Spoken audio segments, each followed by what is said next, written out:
ঘানি হাফিজ আমান। কেউ নেই বিশ্ব নিখিলের শূন্য বৃত্তে, আমার নিজের কেউ নেই। মধ্য বয়সে রেজিস্ট্রিহীন ভোর আত্মায় আমি মৃত, জীবন্ত মলিন।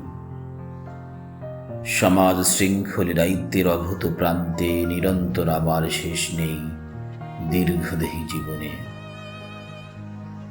একা এই অট্টলিকায় নিভু প্রদীপের প্রিয় আজ আমি অনন্তর।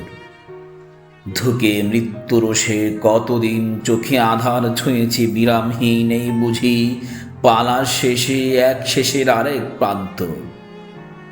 হেঁটে ফিরেছি সুনীল ওই আসমানি চিঠি হাতে, ঘানির বোঝা মুক্তির মোহে টেনে নিয়ে যেতে হবে হয়তো আরও 100 বছর।